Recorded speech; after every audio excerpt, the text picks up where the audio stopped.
So he made the decision that he was going to stop treatment. Supporting him through that was really hard because I wanted him to fight harder, but he didn't have any more fight in him.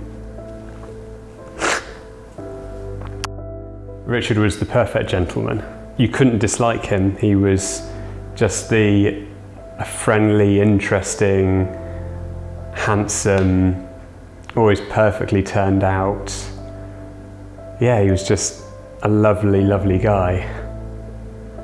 We met in 2012. We met online, as I think a lot of people do nowadays. We met for the first time on the Barbican. By the end of the evening, it was pretty evident that there was something quite special there. He loved the outdoors, exploring the national parks of America and 2 weeks trekking around Utah, going up and down the Californian coast with friends. We loved exploring. That was our thing, really. Richard was such a family man, and that was one of the things that we really had in common. I think he'd say that now his mum is his best friend, and his dad and he shared amazing holidays. They'd been to Africa together, the Galapagos together. Richard was very fit, he'd go to the gym almost every day. I was the supposed unhealthy one who, I'd have one more drink than he would, and he was always very conscious of his health. And then it was Easter, and it was at the gym when he fell off one of the machines, and he banged his head in the fall and cut his head open. Called 999, an ambulance came and took us up to Derriford. We got called in with one of the doctors who told us that they'd found something on his brain. They wanted to do a lot more scans, but it looked like a tumour. Then the next day he went in for the first biopsy. So this was shaving part of his head, and for a man who's very proud of his appearance, shaving some of his hair was devastating for him, let alone, what was going to be found. And then we were told that it was definitely cancer, and the next steps were chemotherapy. Then it was the very much the attitude, as you do with cancer, and you think you've got to fight this, you've got to kick cancer in the butt, and you're told, oh, you're not going to get through it without the best attitude, and telling things like that was really stressful and hard, actually. And then they did some scans again, and they came in to tell us that the tumour had actually grown. The chemo had the opposite effect. So that was the point where we knew there was nothing else to do. So he made the decision that he was going to stop treatment. And that was, supporting him through that was really hard because I wanted him to fight harder, but he didn't have any more fight in him.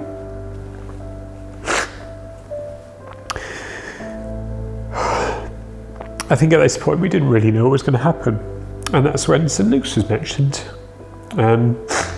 You think hospice care, and I don't know, you get this impression of dark places that you just go to die. I just didn't expect it to be like it was, really. It was a really warm place. He had this beautiful room with views of the Hoe, and it was all about making things easier and making what was left of life comfortable and precious, and allowing people to be together as a gay couple. You wonder, this is the 21st century ultimately, I don't know why you wonder this when you go in there, was I going to have to pretend to be a friend? But there was none of that at all. We were loved, respected and cared and welcomed just as much as anyone else. And when one of the nurses walked in and found me on his bed with him cuddled up, she just smiled and said, "Oh, you carry on, give him a good hug." That was really special as well, that whatever sexuality, race, whatever, St Luke's is just a really loving, welcoming place. And the staff here, honestly, the staff at St Luke's just amazing, and particularly with Charlotte and Matthew, you know, our nephews. They could come here, they could spend some time. They spent lots of time with Lisa and Patches, which is the scheme that helped children sort of come to terms with what was going on. And they'd come up here, they'd do the hugs and hellos, and then Lisa would take them off to the playroom and they'd dress up and play games or draw pictures, and then they'd run down and show us them dressed up or the pictures they've just done. And I knew Rich just adored watching them play and be happy. You know, Anchor is the one that stands out for me. Richard was struggling to sleep at one point, and she used to give him these hand massages that would put him to sleep. It was such a, real turning point coming here. In what was such a dark time, there was some light. It was during the summer, so the weather was amazing. And often they would wheel his bed out into the courtyard, into the garden. There were some really lovely memories. I think Richard was here for, up to 4 weeks. And then Monday came, and we knew it was going to be that day. We just knew it. I remember, in this lovely room, he was lying on the bed. I was on one side of his head, and behind me, my mum and sister had come up and were with me. Sarah was there as well.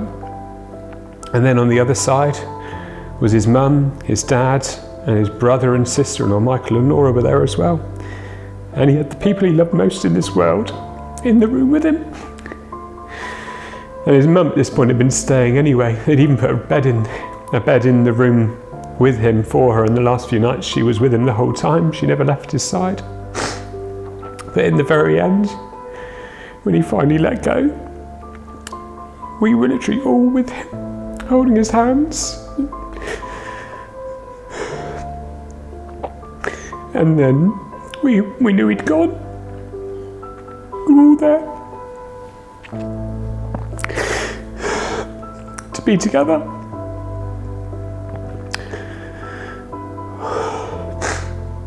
And in that moment, we hugged everyone, we talked about him for a minute.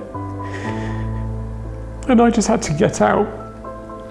And the joy with where St Luke's is you're right on Jennycliff. So I went in the garden, walked through the garden up the top, and just found a bench on Jennycliff and just sat there on my own, just looking over Plymouth. After St Luke's, at the funeral, St Luke's was represented there as well. We had over 200 people in St Andrew's. The turnout to the funeral was just incredible. And even St Luke's were there as well. I can remember them in their tunics and seeing them in the church there. And even then, St Luke's was still there supporting us. And then since that, St Luke's has always been in our minds, and whatever we can do, we always think of St Luke's, because in a moment of crisis and when you need people, the staff here and what St Luke's does and stands for, was just amazing. It really was. And I personally feel that I owe St Luke's a debt for supporting me, Richard, and the whole family. And that's why, coming out of COVID, I hadn't shaved for the whole of the first lockdown. And I had this disgusting beard, and my hair was longer than it had ever been, and I got so much pressure on friends to get rid of it. And someone said, why don't you do a charity shave? And of course I thought, St Luke's, obviously. A friend of mine said he was going to do the half marathon in Plymouth. I thought I could do that for St Luke's. You think of Hospice Care, you think of Plymouth, you think of St Luke's.